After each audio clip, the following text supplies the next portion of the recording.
মাঠ, এই পুরো মাঠ পাট।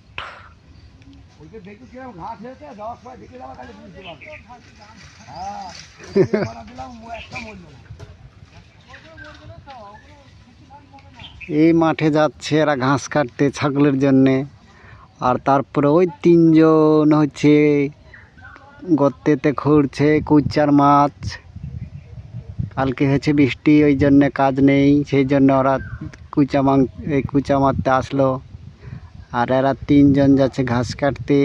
এটা আমাদের দলি মাঠ। এই মাঠের নাম হচ্ছে দলি মাঠ। ওই তো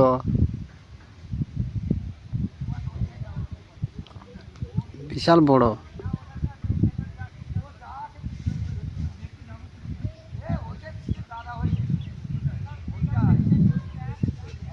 মারছে কুচা, ওরা ঘাস কাটছে। ওই একজন পাটের জমি লেড়াচ্ছে।